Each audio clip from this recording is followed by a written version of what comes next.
하나님 말씀을 다 같이 보도록 하겠습니다. 신약성경 히브리서 8장 7절에서 13절까지의 말씀을 우리가 다 같이 보도록 하겠습니다. 히브리서 8장 7절에서 13절까지의 말씀입니다.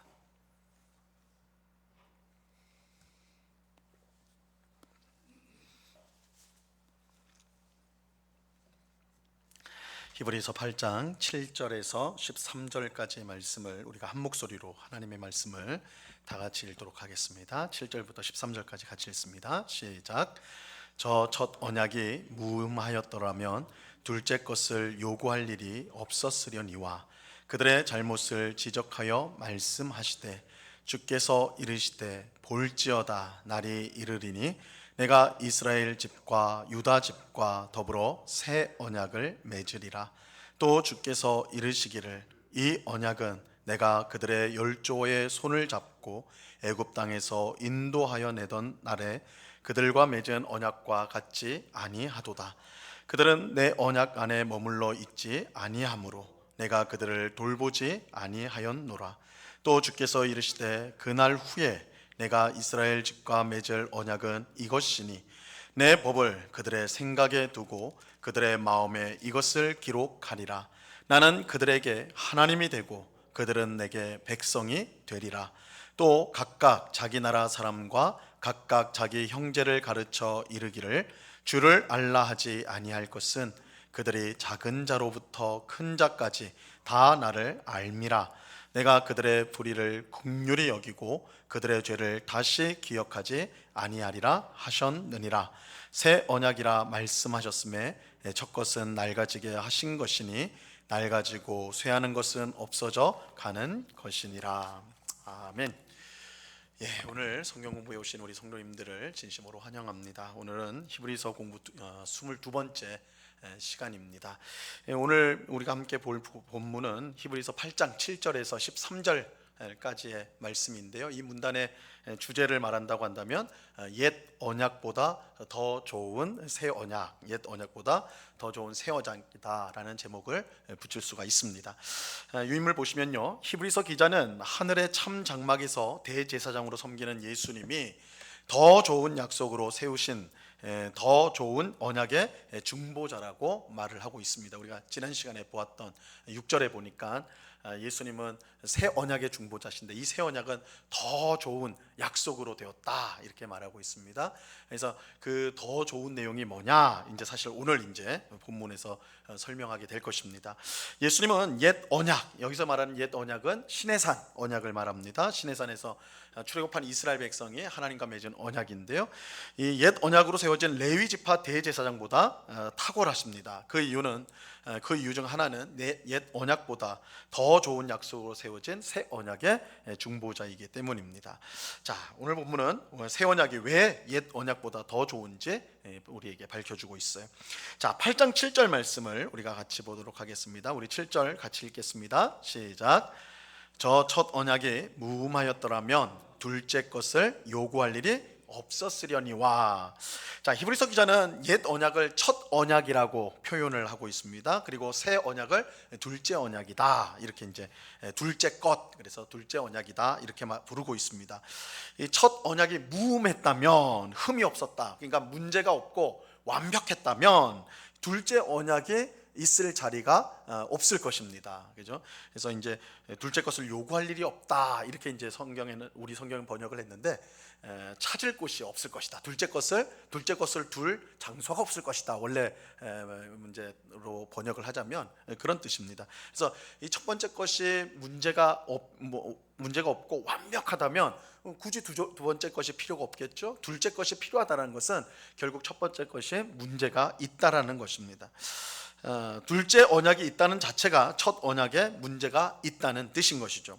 자, 이것은 레위 계통의 제사 직분으로 온전함을 얻을 수 있었다면 멜기세덱의 반차를 따르는 다른 한 제사장을 세울 필요가 없는 것과 같습니다. 우리가 7장 11절에서 우리가 이미 벌써 살펴보았죠. 그래서 원래는 율법에 따르면 이 대제사장이나 제사장은 레위 지파 제사장에서 나오게 됩니다. 특별히 아론의 자손들, 아론과 그의 아들들, 그리고 그 아들들의 아들 자손들에서 제사장이 나오게 되어 있어요. 그런데 성경에 보니까 멜기세덱을 따르는 제사장, 별개의 제사장이 있단 말이에요. 이것을 이제 히브리서 기자가 만약에 레위 지파를 따르는 제사장들이 그들이 우리에게 온전함을 줄 수 있었다면, 완전함을 줄 수 있었다면 이렇게 또 다른 멜기세덱을 따르는 제사장이 있을 필요가 무엇이겠느냐, 이렇게 말하는 거예요. 그러니까 레위 지파의 제사장 직분이 부족하기 때문에, 문제가 있기 때문에 새로운 이제 제사장이 필요하다라는 것입니다. 자, 이것과 마찬가지인 거예요. 첫 언약이 완전했다면 둘째 언약이 필요 없었을 것이다 라고 이제 보는 것이죠. 자, 그렇다면 첫 언약의 문제는 무엇일까요? 히브리서 기자는 새 언약, 둘째 언약을 선포하는 예레미야서 31장 31절로 34절을 인용함으로써 첫 언약의 문제점을 드러내고 있습니다. 그래서 오늘 본문은 이 예레미야서 31장 31절에서 34절 말씀을 집중적으로 인용하면서 이제 옛 언약에 왜 문제가 있고 새 언약에 얼마나 복된 것인가, 이것을 우리에게 밝혀주고 있습니다. 자, 8장 8절 말씀, 오늘 본문 8절 말씀을 같이 보도록 하겠습니다. 8절 같이 읽습니다. 시작. 그들의 잘못을 지적하여 말씀하시되 주께서 이르시되 볼지어다 날이 이르리니 내가 이스라엘 집과 유다 집과 더불어 새 언약을 맺으리라. 자, 이 말씀에서 주께서 이르시되 볼지어다, 여기 이 부분이 이제 예레미야서 31장 31절 이제 계속 이제 인용을 합니다. 자, 그런데 뭐라고 그 앞에 써 있냐면 그들의 잘못을 지적하여 말씀하시되, 이렇게 이제 말하죠. 하나님께서 그들이 누구겠어요? 이스라엘 백성, 첫 언약을 맺은 이스라엘 백성의 잘못을 지적하여 말씀하셨다, 이렇게 말하고 있거든요. 그러면서 새 언약에 대한 내용이 나오는 겁니다. 이것은 뭐냐면 새 언약이 무엇을 기초로 세워졌는가? 바로 이스라엘 백성들의 잘못을 지적함으로써 시작이 된다라는 것입니다. 자, 우리는 여기서 새 언약이 세워진 두 가지 배경을 우리가 이제 알아야 되는데요. 이 배경을 볼 수가 있는데, 첫째는 이스라엘의 잘못과 불순종이에요. 왜 새 언약이 세워져야 되느냐? 이스라엘의 잘못과 불순종 때문입니다. 하나님께서 시내산에서 맺은 첫 언약을 이스라엘 백성은 순종하지 않았어요. 그래서 여러분들이 이제 구약 성경을 읽으면서 특별히 선지서, 아마 선지서가 별 인기가 없는데 우리 성도님들 선지서를 언제 읽어보셨는지, 선지서가 별 인기가 없어요. 왜 인기가 없을까요? 길어서 재미가 없어서. 아니에요. 야단치는 말씀이 많이 나와서 그래요. 이 선지자들이 꾸짖는 사람들이거든요. 선지자들은 우리가 그냥 흔히 생각하는 것처럼 앞일을 예언하는 사람이 아닙니다. 우리가 이제 선지자, 예언자 할 때 먼저의 일들, 앞으로의 일들을 미리 하나님께 받아서 전하는 사람을 선지자 혹은 예언자라고 이제 이해하기가 쉬운데, 예언자라고 할 때 이 예자는 앞에 것을 일기예보할 때 앞에 것을 말하는 것이 아닙니다. 맡았다는 뜻이에요. 그러니까 예금, 그죠? 그래서 예언자는 말씀을 맡은 자입니다. 말씀을 맡은 자. 그래서 하나님의 말씀을 맡은 자가 선지자예요. 그래서 선지자들의 설교, 사실 선지자들이 오늘날 이 교회의 직분하고 비슷하게 한다면 목사들이에요, 목사들. 그러니까 우리가 이제 선지자들 하면 뭐 특별한 은사를 받아가지고 어떤 대단한 계시를, 미래의 일을 말해주는 것 사람 같지만 실상은 오늘날의 설교자가 선지자와 비슷합니다. 그래서 신학교를 선지동산이라고 불러요. 그렇게 이제 이 직능이 비슷하기 때문에 그래요. 그래서 선지자들의 선포된 메시지의 90% 이상은 미래에 대한 이야기가 아니라 율법의 율법. 그래서 이들은 율법의 수호자들이라는 별명이 있어요, 선지자들은. 그래서 율법의 수호자는 뭐예요? 항상 이스라엘 백성의 율법을 선포하는데 이스라엘 백성들은 어떻게 합니까? 그 율법을 늘 어기잖아요. 그러니까 선지서는 야단치는 거예요. 항상 계속 혼납니다. 이제 너희 왜 하나님께서 이렇게 말했는데 순종하지 않느냐? 왜 따르지 않느냐? 야단을 쳐요. 그래서 우리는 야단받는 거 좋아하는 사람 없죠? 있으세요? 없죠. 그래서 싫어하는 거예요. 싫어하는 거예요. 그래서 선생님 보면 도망가잖아요, 그죠? 뒤로 도망가잖아요. 야단 맞을까봐, 그죠? 이 선지자가 그런 역할들, 율법의 수호자 역할을 했던 사람들이 이제 선지자인 것이죠. 자, 제가 근데 지금 제가 까먹었습니다. 지금 뭘 얘기하려다가 선지서. 예, 제가 어디 이야기했죠? 첫째 잘못이요. 자, 제가 지금 다시 이것도 하겠습니다. 자, 지금 히브리서 기자가 히브리서 기자는 첫 언약을 옛 언약을 첫 언약이라고 하고 새 언약을 둘째 언약을 부르고요. 자, 첫 언약이 무음했다면 문제가 없고 완벽했다면 둘째 언약이 자리가 없을 것이다 이렇게 했죠. 제가 지금 8장 8절을 하고 있죠. 제가 어제 우리 권사님들하고 너무 격렬하게 여행을 다녀와서 그런가 봐요. 어제 제가 밤늦게 도착을 했거든요. 그래서 제가 8장 8절입니다. 자, 알았습니다. 자, 그래서 이스라엘의 불순종, 그죠? 잘못 불순종을 인데 선지자들이 거기에 대해서 책망을 해서 우리가 이제 선지자들을 별로 안 좋아한다고 그랬는데, 자, 그 선지자들이 가장 많이 정죄한 거, 백성들에게 야단친 게 뭐냐면 크게 두 가지예요. 크게 두 가지. 첫 번째는 우상숭배. 그래서 여러분들이 선지서를 보면 선지자들이 여러 가지로 책망을 하지만 크게 두 부류예요. 크게 두 부류. 선지자들이 이스라엘 백성을 야단친 거는 우상숭배, 바알이나 아세라나 하여튼 희한한 신들 섬기는 거. 근데 이 우상숭배는 항상 이게 성공주의랑 연결이 되어 있는 거예요. 그리고 이제 기복주의랑 연결이 되어 있는 거죠. 그걸 야단을 쳤어요. 또 한 가지는 이게 이제 첫 번째 우상숭배가 하나님과의 관계라면, 두 번째는 이웃과의 관계, 사회적 불의. 그러니까 이스라엘 백성들이 다른 이웃에게 돈을 빌려주고는 뭐 이제 고리대금하는 거죠. 돈을 막 비싸게 받는다든지 아니면 억울하게 사기를 치고 거짓말을 하고 위증을 하고 그래서 뭘 빼앗는다든지 이런 일들이 발생한다는 것이죠. 그래서 선지자들이 두 가지로 가장 정죄했던 것이 바로 이 우상숭배와 사회적 불의입니다. 그래서 여러분이 선지서에서 그걸 보시면 계속 반복된다는 것을 볼 수가 있어요. 결국 이 두 가지가 이 하나님 사랑과 이웃 사랑이라는 율법의 전체를 깨트리는, 어기는 것이 되어졌고, 이것으로 말미암아 언약이 깨어지게 되는 것이죠. 자, 이게 이제 첫 번째 새 언약이 세워지는 배경이 됩니다. 이스라엘 백성들이 우상숭배에 빠지고 불의한 일을 저질러서 첫 언약이 깨지게 되는 거예요. 자, 둘째는 이 새 언약이 세워지는 배경의 두 번째는 바로 첫째 언약, 이 시내산 언약이 가진 약점 때문에 그래요. 하나님께서 시내산에서 이스라엘 백성과 첫 번째 언약을 맺었는데 언약 자체에 약점이 있었습니다. 약점이 있어요. 자, 분명 이스라엘 백성의 불순종으로 언약이 깨졌지만 언약이 그들을 순종으로 이끌지 못했다는 점에서는 명확한 약점을 가지고 있었습니다. 율법은 하나님의 뜻이 무엇인지 알려주지만 순종할 수 있는 힘은 주지 못해요. 자, 이것은 죄인에게 있어서요, 우리 보통 하는 말이죠. 그림의 떡이라는 말 쓰죠. 앞에 그림 너무 정밀하게 요즘 뭐 사진이 있으니까 사진의 떡이 더 낫겠네요. 딱 너무 실감나게 나 배고파 죽겠는데 떡이 있어요. 와, 맛있겠다 했는데 사진 속에 떡이다 그러면 아무 쓸모없는 것이죠. 하나님이 율법을 주셨는데 이 율법은 하나님의 뜻이고 거기에 순종하면 무수한 복이 약속되어 있어요. 우리가 신명기 28장에서 확인하는 대로, 그죠? 하나님의 말씀에 순종하면 하나님께서 엄청난 복을 줘요. 나가도 복을 받고 들어와도 복을 받고 길을 갈 때도 복을 받고 집에 있을 때 복을 받고, 그죠? 엄청나게 복을 준단 말이에요. 그런데 문제가 뭐예요? 순종할 힘이 없는 거예요. 우리가 순종할 힘이 없어요. 그러니까 그림의 떡이죠. 복 받는 길이 딱 앞에 있어요. 이렇게 하면 복 받습니다. 율법이 가장 율법의 뭐라고 할까요? 표라고 할까요? 율법이 내세우는 표가 뭐냐? 지켜라, 살리라야. 율법이 내세우는 게 지키면 산다예요. 지키면 산다. 그런데 문제는 뭐예요? 지킬 수가 없는 거예요. 우리의 악함이 있는 거죠. 근데 우리 악함만이 아니라 율법 자체가 우리를 순종으로 이끌 수는 없는 거예요. 그냥 율법은 제시해 줄 뿐이에요.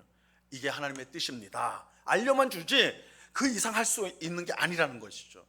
이런 점에서 죄인인 우리들에게는, 그러니까 아담 이후에 모든 사람은 죄인이기 때문에 죄인인 우리들에게는 율법이 제시해 주는 것만으로는 복이 될 수가 없는 거예요.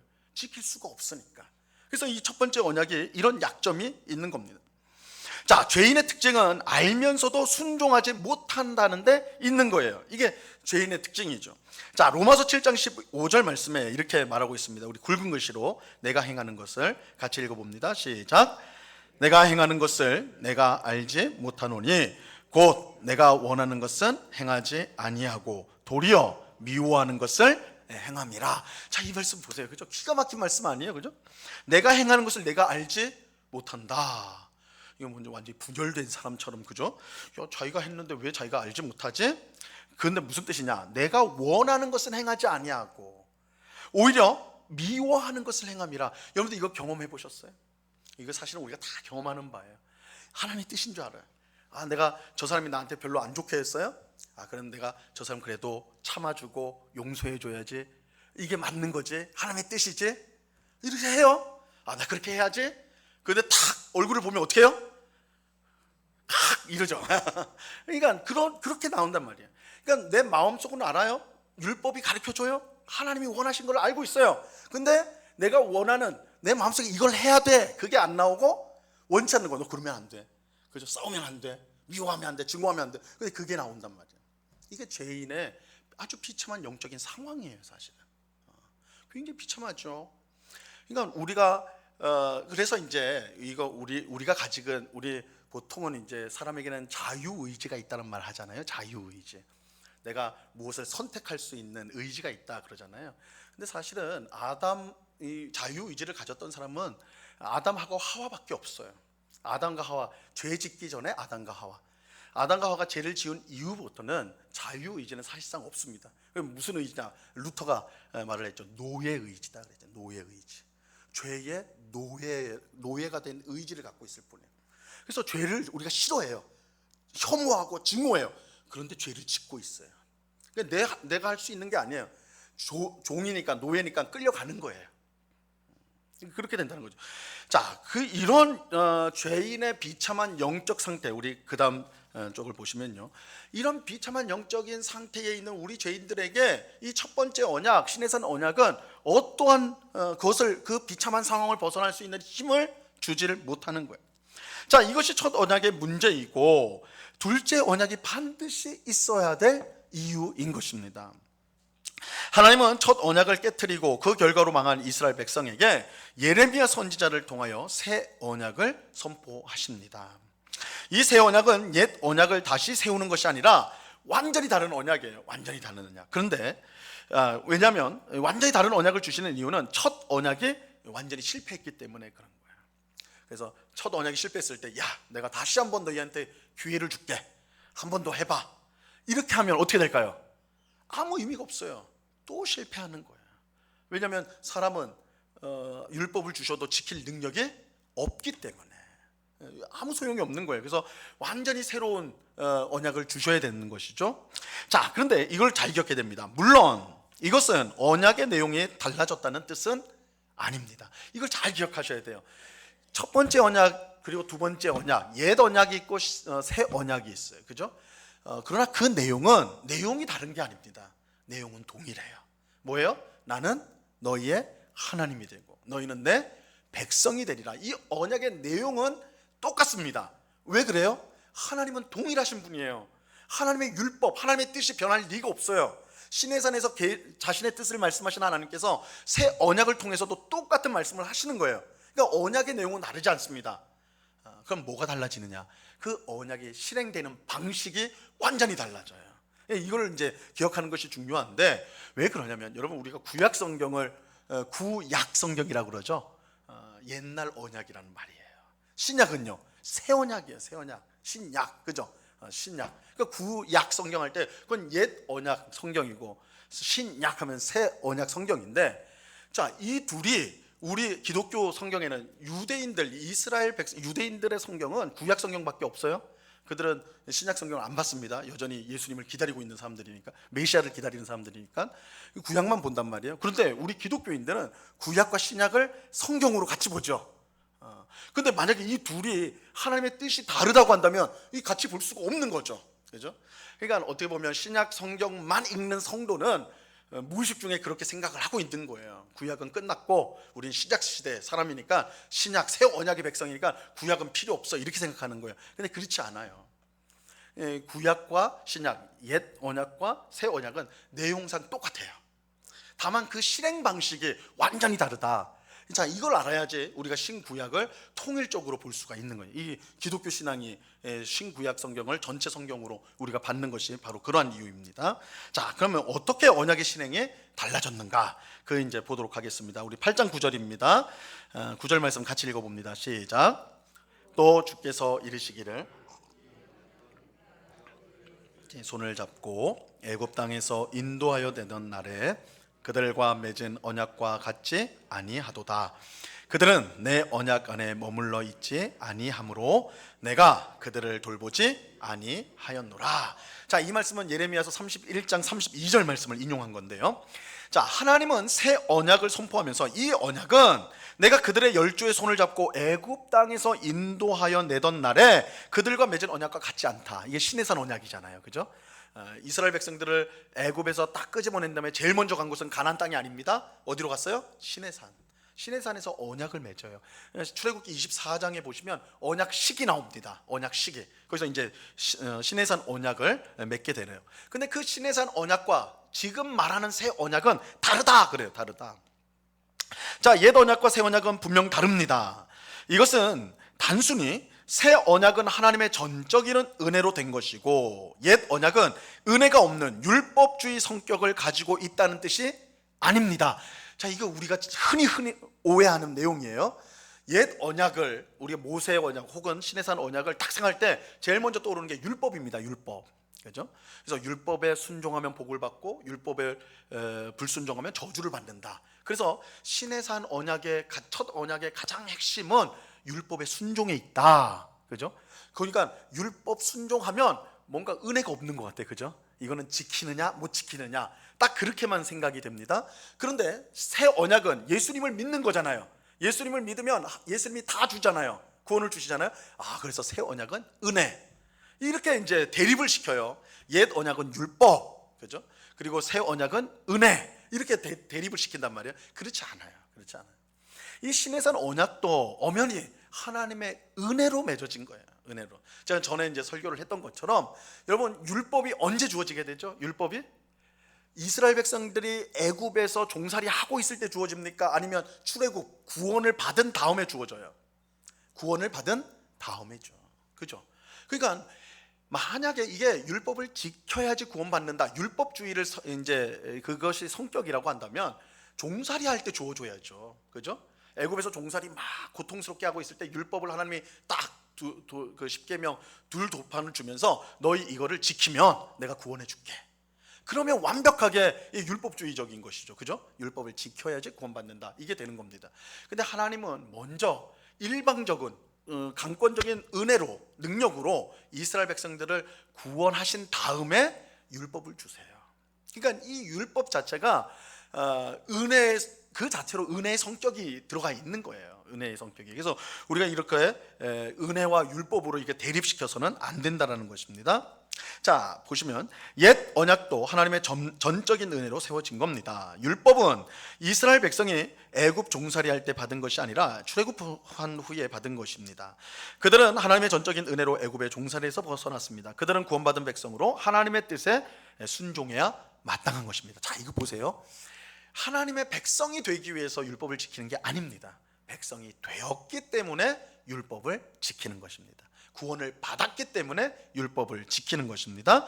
자, 그래서 하나님의 뜻에 순종하는 게 마땅해요. 하나님은 율법에 순종할 때에 언약의 복을 내리시겠다고 약속을 하셨고, 불순종할 때에 언약의 저주를 내리겠다라고 말씀하셨습니다. 자, 문제는 이스라엘 백성에게는 순종할 힘이 없었고 그들은 언약을 깨트리게 되는 것입니다. 자, 그들은 언약 안에 머물러 있지 않았습니다. 이게 이제 우리 지금 방금 이제 9절에서 보니까 내 언약 안에 머물러 있지 않았다. 이 말은 언약을 그들이 깨트렸다라는 뜻이에요. 자, 그 결과 하나님은 그들을 돌보지 않았습니다. 하나님이 그들을 돌보지 않았다라는 뜻은 그들에게 언약의 저주를 내리셨다는 것입니다. 자, 그래서 우리가 이제 신명기 28장하고 29장에 보시면 이스라엘 백성이 이렇게 언약을 깨트리면 하나님이 저주를 내리세요. 근데 단계가 있습니다. 뭐 처음에는 질병, 이제 농사가 잘 안 되고 막 이런 것들이 있어요. 막 그런 저주가 내리다가 제일 끝에 진짜 언약이 와장창 깨지면, 다 깨져버리면 어떤 저주를 내리세요? 그들을 흩어버리십니다. 흩어버리시는 게 최종 재앙이에요. 흩어버리시는 게. 실제로 이스라엘 백성들이 이제 그 솔로몬의 아들 르호보암 때 나라가 쪼개지죠. 나라가 쪼개집니다. 북이스라엘과 남유다로 쪼개지는데, 북이스라엘은 기원전 722년에 아수르란 나라에 의해서 멸망을 당해요. 그래서 그 땅에서 뽑혀버려요. 아수르라는 나라가 정책이 뭐냐면, 정복을 하잖아요. 그럼 그 나라 백성들을 다른 데로 이주시켜 버립니다. 그리고 다른 민족들, 자기가 정복한 다른 민족들을 그 땅에 다시 데리고 오는 식이에요. 섞어버려요 막. 그러니까 북이스라엘 백성들이 흩어지게 됩니다. 이 언약 그대로예요. 언약의 저주 그대로 그렇게 됐죠. 남유다 왕국은요, 기원전 586년에 바벨론에 의해서 멸망을 당하게 되죠. 그때도 이스라엘 백성들이 포로로 잡혀가게 되죠. 다니엘 같은 경우가 포로로 잡혀가는 거 아니에요, 그죠? 그래서 이 포로로 잡혀가는, 나라가 완전히 언약을 깨뜨렸을 때 나라가 외국에 의해서 망하고 포로로 끌려가는 거, 외국으로 흩어지는 거, 이것이 언약을 깨뜨렸을 때 마지막 최후로 내려지는 저주입니다. 자, 말씀 보시겠어요? 신명기 28장 64절이 그것을 말해줍니다. 같이 읽어보겠습니다. 여호와께서, 시작. 여호와께서 너를 땅 이 끝에서 저 끝까지 만민 중에 흩으시리니 내가 그곳에서 너와 내 조상들이 알지 못하던 목석 우상을 섬길 것이라. 이게 최종적인 언약적 저주예요. 마지막 저주예요. 이게 흐트러 놓으시는 거예요. 결국 이스라엘 백성들이 흐트러지죠. 그죠? 이스라엘 백성들이 망할 때, 남유다 왕국이 망할 때 활동했던 선지자가 예레미야 선지자랑 에스겔 선지자예요. 근데 이제 하나님께서, 국률이 많으신 하나님께서 이처럼 나라가 멸망할 때, 언약적 저주를 내려서 그들이 이제 흩어질 때, 놀랍게도 하나님은 그 당시에 활동했던 선지자를 통해서 새 언약을 선포하게 하시죠. 끝까지 버리지 않으시는 거예요. 이제 이번 주일날 설교 내용이 그거예요. 이렇게 흩어졌던 백성들이 하나님께서 다시 모으세요. 그걸 이제 이번 주일날로 이제 듣게 될 텐데요. 어쨌든 이렇게 흩어지는 것이 언약을 깨뜨렸을 때 마지막 재앙으로 내리는 것입니다. 저주로 내리는 것입니다. 자, 10절 가보겠습니다. 10절 같이 읽어봅니다. 시작. 또 주께서 이르시되 그날 후에 내가 이스라엘 집과 맺을 언약은 이것이니 내 법을 그들의 생각에 두고 그들의 마음에 이것을 기록하리라. 나는 그들에게 하나님이 되고 그들은 내게 백성이 되리라. 자, 이 말씀은 예레미야서 1장 33절 말씀을 인용한 건데요. 하나님은 이스라엘 백성과 맺을 새 언약의 내용을 말씀을 하세요. 새 언약이 어떤 내용이냐를 말씀하세요. 자, 이 새 언약을 설명하면서 이 설명은 뒤집으면 옛 언약의 문제점인 거예요. 그죠?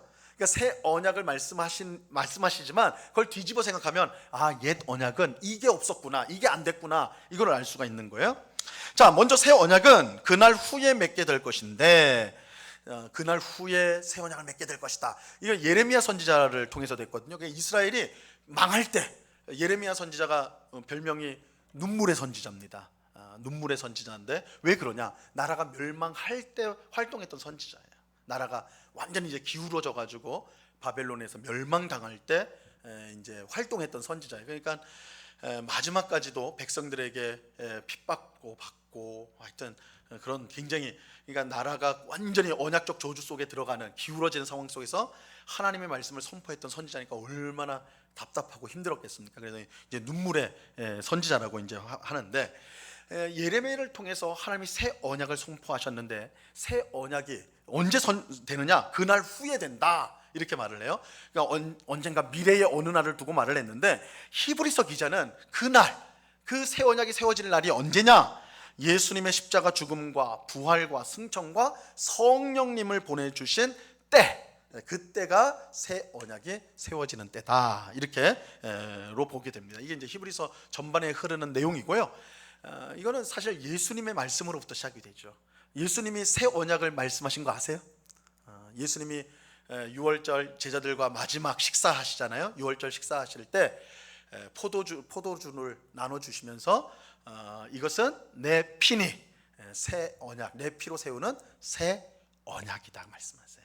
예수님 자신이 새 언약을 말씀하세요. 십자가 죽음과 부활과 승천과 성령님을 보내주시는 이 사건, 그때가 이제 새 언약이 세워지는 때인 것입니다.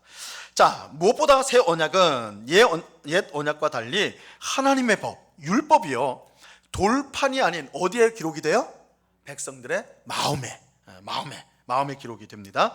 자, 율법은 하나님의 뜻이기 때문에 변하지 않습니다. 율법 자체는 변하지 않아요. 다만 율법이 기록되는 장소가 변하는 거예요. 모세를 통해서 주실 때는 돌판에다가 적어 주셨습니다. 근데 잘 됐어요? 실패했잖아요. 돌판에 써줬더니 실패를 한 거예요. 그러면 다시 돌판을 준다고 해서 될 수가 없는 것이죠. 그래서 새 언약에서는 마음의 법을 새기시는 거예요. 그러면 이 마음의 말씀을 새긴다는 게 이게 무슨 뜻이냐, 확 안 오잖아요. 자, 예레미야와 함께 새 언약을 선포했던 선지자가 있는데 에스겔 선지자입니다. 에스겔 선지자. 자, 에스겔 선지자가 이렇게 선포를 합니다. 에스겔서 36장 27절인데요. 제일 마지막 줄에 또 내용을 같이 읽겠습니다. 시작. 또 내 영을 너희 속에 두어 너희로 내 율례를 행하게 하리니 너희가 내 규례를 지켜 행할지니라. 자, 뭐라고 그래요? 내 영을 너희 속에 두어서 너희가 내 율례를 어떻게 한다고요? 행하게 한다 말하죠. 이게 마음에 새긴다는 뜻이에요. 마음에 새기다는 것은 진짜로 사실은 이 마음으로 번역이 됐지만 심장이거든요. 심장에 새기겠다. 우리 심장에 새겨졌는지 확인할 수가 없는데 그런 뜻이 아니라 성령을 주시겠다는 거예요. 성령을 우리에게 주셔서 성령으로 말미암아 하나님의 말씀에 순종하도록 하시겠다는 거예요. 이게 새 언약의 가장 핵심을 이루는 약속입니다. 약속. 자, 새 언약을 통해 하나님의 영이 하나님 백성의 마음에 오시고 그가 율법을 순종하도록 하십니다. 자, 이게 보세요. 옛 언약이 왜 실패했느냐? 돌판에서 줬어요. 돌판에 서서. 근데 이 문제가 뭐냐면 이스라엘 백성들이 돌판을 보고 율법은 이런 거구나, 하나님의 뜻은 이거구나, 복을 받으려면 이렇게 살아야 되는구나, 그건 알아요. 근데 뭐가 없다고 그랬죠? 순종할 힘이 없어요. 능력이 없어요. 왜냐하면 죄의 종이기 때문에, 자유의지가 없고 노예 의지를 갖고 있기 때문에 알아도 지키지를 못해요. 그러니까 아무 쓸모가 없는 것이죠. 너무 귀한 것이지만. 그래서 하나님께서 우리 마음에 성령을 주심으로 말미암아, 성령님을 주심으로 말미암아 성령님께서 우리 속에서 역사하여 주셔서 말씀을 순종하도록 하신다는 거예요. 말씀을 순종한다. 그래서 우리가 이제 서신서들을 보면 바울이 우리 잘 아는 에베소서 5장 18절에서 뭐라고 그래요? 오직 너희는 성령으로 충만함을 받으라 그러죠. 성령으로 충만함을 받으라. 성령으로 충만을 받으라는 것이 막 성령이 잔에 가득 차듯이 막 이렇게 막 해서 막 얼굴이 벌개지고 막 이런 것이 아니라 성령의 충만은, 성령으로 충만은 성령의 온전한 다스림을 받는다는 뜻이에요. 성령님께서 우리를 온전히 다스려 주신다는 거예요. 그게 성령으로 충만입니다. 그래서 갈라디아서 5장 16절에 보면 오직 성령을 따라 행하라. 그리하면 육체의 종력을 이루지 아니하리라. 이렇게 말씀하고 있거든요. 성령이 우리 속에서 온전히 우리의 마음과 우리의 생각, 의지를 붙들어 주셔서 이끌어 가실 때 우리가 그것에 순종한다면, 그죠? 우리가 그러니까 우리의 전적으로 우리 상태를 그냥 그 돌판으로 주실 때는 아무것도 우리에게 주어진 게 없어요. 그러나 성령 하나님은 우리의 마음을 거룩하게 하시고 새롭게 하시고 또한 진리의 빛, 하나님의 말씀의 빛을 비춰주시는 이런 역사하심을 통해서 그 말씀에 순종할 수 있도록 길을 열어주시는 거예요. 물론 성령님께서 무조건 강권적으로 나는 싫은데 나는 마지못해서 억지로 가도록 하지는 않으세요. 그래서 여전히 우리 성도들의 불순종할 때가 있죠. 오히려 더 많죠. 그러나 그럼에도 불구하고 우리가 하나님의 말씀에 순종할 수가 있습니다. 성령께서 그렇게 이끌어 주세요. 그래서 우리가 하나님의 말씀과 기도로 성령으로 충만할 때, 성령의 온전한 다스림을 우리가 받아들이고 그 성령의 새롭게 하심을 날마다 경험하면 하나님의 뜻에 순종할 수 있는 힘을 가지게 되는 거예요. 누가요? 성령이 주세요. 그렇게. 그래서 이거는 완전히 다른 상황인 거예요. 이전에 돌판으로 줬을 때는 우리 속에는 아무런 변화가 없어요. 아무런 힘이 없어요. 그러나 새 언약에서는 성령이 우리에게 오심으로 말미암아 성령님께서 우리 속에서 역사해 주시는 거예요. 그래서 이 표현들이 성경에는 많이 있어요. 가령 성령님이 오셔서 우리의 마음을 뜨겁게 하시죠. 제자들이 예수님의 말씀을 줄 때 마음이 뜨거워졌다 이런 표현을 쓰잖아요. 성령님께서 우리의 마음에 감화를 시키는 거예요. 감동을 시키는 거예요. 그렇죠? 그래서 우리 마음을 이끌어 가시는. 그래서 성경에서 이제 우리의 마음을 뜨겁게 했다라는 표현들도 있을 것이고, 우리의 마음을 씻으신다, 더러운 것들을 씻으신다라는 성령의 씻음이라는 표현도 있어요. 마치 물같이 우리의 죄로 두꺼워진, 죄로 범벅되어진 우리의 마음을, 우리의 양심을 씻어주세요. 그래서 하나님 말씀에 민감하게 되는 거예요. 민감하게. 그걸 누가 하신다고요? 성령님이 하시는 거예요. 그래서 우리가 하나님의 말씀을 더 이상 지킬 수 없는 무기력한 존재가 아니라 성령 하나님의 역사로 그 말씀을 지킬 수 있는 사람이 된다는 것이죠. 근데 그거는 내 내재적 힘은 아니에요. 성령께서 그렇게 역사해 주실 때만. 그래서 우리가 성령으로 충만함을 계속해서 구하라는 말씀이 그런 뜻입니다. 성령이 역사해 주지 않으면 할 수가 없어요. 되질 않는 거예요. 성령이 역사해 주실 때 기꺼이 이제 순종하게 된다는 것이죠. 자, 이게 새 언약의 결정적으로 중요한 부분입니다. 자, 우리 이제 또 다른 내용을 보겠습니다. 8장 11절 말씀인데요. 이 말씀은 예레미야서 31장 34절 상반절 내용입니다. 같이 읽겠습니다. 시작. 또 각각 자기 나라 사람과 각각 자기 형제를 가르쳐 이르기를 주를 알라 하지 아니할 것은 그들이 작은 자로부터 큰 자까지 다 나를 알미라. 자, 새 언약의 또 다른 중요한 특징은 하나님 백성이요 예외 없이 하나님을 안다는 사실입니다. 옛 언약 아래서 하나님 백성은 이스라엘이라는 나라의 그런 국가의 백성이었습니다. 그죠? 이스라엘은 하나님의 백성이면서 다른 한편으로는 이스라엘이라는 국가, 정치적 공동체였어요. 그러니까 이게 이제 신정 국가라고 우리가 보통 하죠. 하나님이 다스리는 나라인데 순수한 의미에서 천국, 하나님 나라는 아니에요. 그러니까 일면 하나님의 나라예요. 하나님이 다스리시니까. 그러나 정치적인 나라기 때문에 거기에는 인간 지도자들이 있고 시스템이 있는 것이죠. 그래서 이 이스라엘은 이제 아주 순수한 하나님의 백성이라고 말할 수가 없습니다. 그 속에는 하나님을 안다고 말은 하지만 하나님을 모르는 자들도 얼마든지 있는 거예요. 그래서 우리 이제 예수님 비유에 의하면 알곡과 쭉정이들, 그죠? 알곡과 쭉정이가 있다 그러잖아요, 그죠? 같이 자라는, 이게 사실은 이스라엘 공동체였다고 할 수가 있습니다. 그러니까 성경에서 뭐라고 합니까? 하나님을 알라 그러죠. 하나님을 알라. 자, 밑에 보시면 호세아서 6장 3절 말씀인데요. 그러므로 같이 한번 읽어보겠습니다. 시작. 그러므로 우리가 여호와를 알자, 힘써 여호와를 알자. 여호와를 압시다. 우리 열심히 하나님을 배웁시다. 이 말은 뒤집으면 하나님을 모르는 백성들이 있다는 것이죠. 그렇죠? 하나님을 다 알면 알자고 할 필요가 뭐 있겠어요? 모르는 사람이 있으니까 알자고 하는 거 아니에요, 그죠? 이게 이제 이스라엘 백성의 형편이었단 말이에요. 자, 하지만 새 언약 백성은 모두가 하나님을 알기 때문에 누군가가 하나님을 알자고 말할 필요가 없다는 거예요.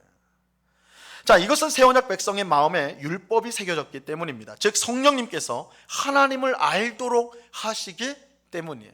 자, 이것과 관련해서 우리 신약 성경에 한 구절이 있습니다. 요한 1서 2장 27절 말씀인데요. 이 말씀 같이 읽어봅니다. 너희는 시작. 너희는 주께 받은 바 기름 부음이 너희 안에 거하나니 아무도 너희를 가르칠 필요가 없고 오직 그의 기름 부음이 모든 것을 너희에게 가르치며 또 참되고 거짓이 없으니 너희를 가르치신 그대로 주 안에 거하라. 자, 이 말씀은 굉장히 오해를 많이 받는 말씀이기도 한데요. 여기서 말하는 기름 부음, 너희는 주께 받은 바 기름 부음이 너희 안에 있으니까 아무도 너희를 가르칠 필요가 없고 오직 성령의 기름 부음이 모든 것을 너희에게 가르친다. 이렇게 말을 해요. 자, 여기서 기름 부음은 성령님을 가리키는 것이고 특별히 성령님께서 하나님의 말씀을 통해 하시는 활동, 역사를 가리키는 거예요. 자, 근데 이제 이 말씀을 어떻게 오해를 하냐면, 나 성령 받았어. 나 산에 올라가 가지고 열심히 기도해, 막 며칠을 금식하면서 막 기도했더니 성령이 나한테 뜨겁게 임해가지고 나 이제 성경 읽을 필요 없어. 다 알아. 여기 봐봐, 성경 말씀 봐봐. 아무도 너희를 가르칠 필요가 없다 그러잖아. 나 성령님을 받았으니까 아무도 가르칠 필요 없어. 그래서 수요일날 성경 공부할 필요도 없어. 그냥 TV 보면 돼. 막 그런 뜻이 아니라는 거야.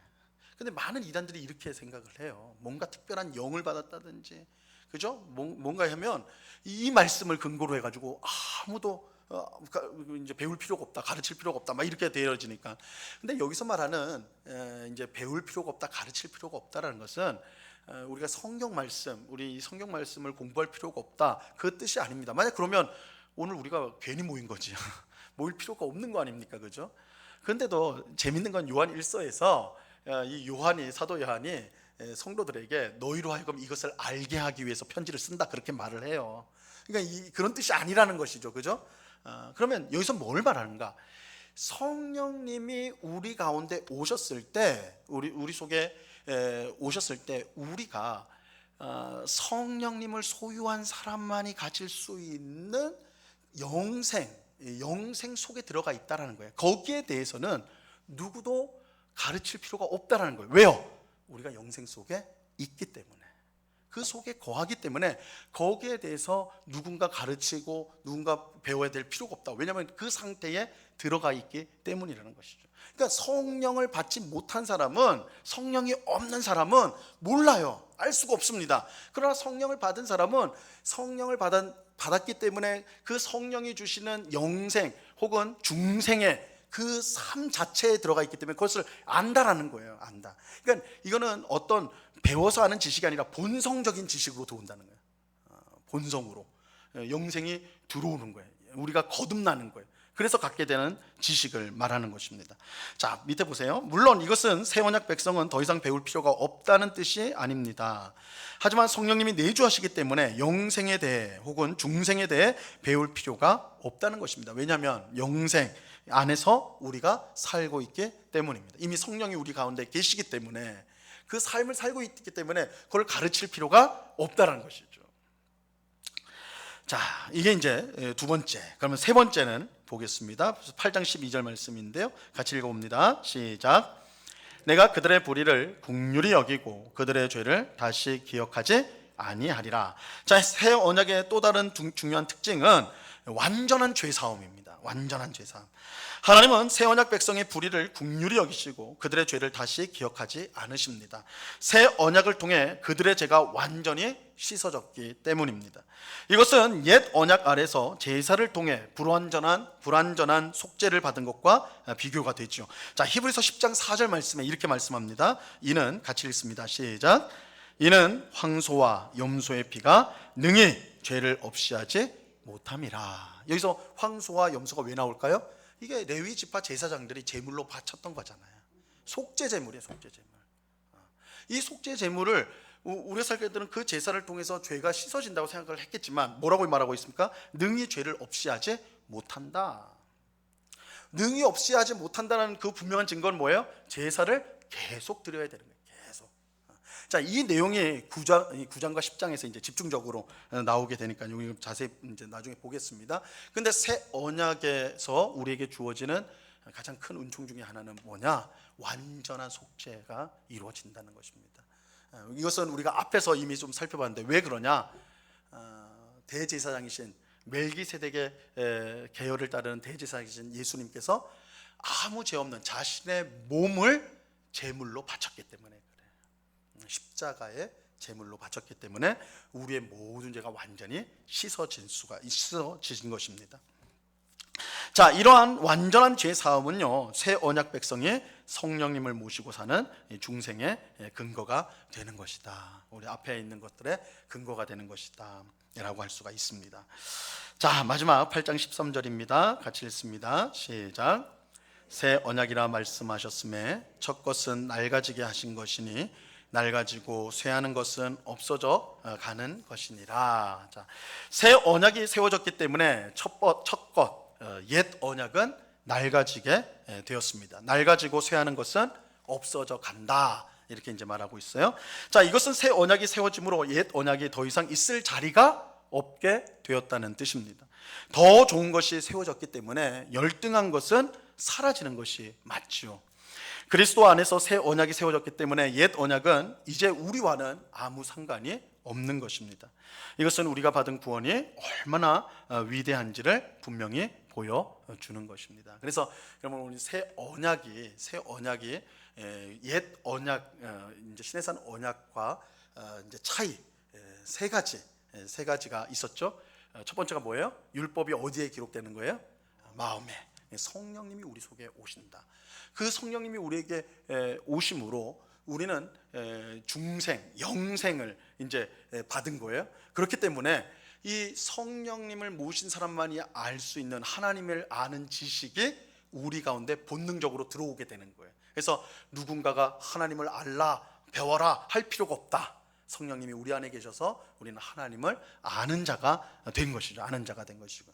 이제 그것이 두 번째이고, 세 번째가 완전한 죄 사함을 받았다. 예수 그리스도 안에서 완전한 속죄를 벗게 되었다. 자, 이게 이제 새 언약의 특징이고, 뒤집으면요, 옛 언약이 왜 부족한 언약이냐, 약점이 있는 언약이냐. 첫 번째는 돌판에다 쓰여졌기 때문에 우리로 하여금 순종하게 할 수 있는 능력이 없어요. 첫 언약은. 그리고 둘째는 이제 모든 이제 이 새 언약, 옛 언약 속에 있는 사람들은 성령님을 모두가 받은 것은 아니었습니다. 받은 것은 아니었기 때문에 그 이스라엘 백성 안에 있더라도 하나님을 모르는 자들이 있을 수가 있었던 것이죠. 그리고 세 번째, 이 레위 지파 제사장이 드리는 제사는 완전한 속죄를 할 수가 없었습니다. 이게 이제 약점이라는 거예요, 그죠?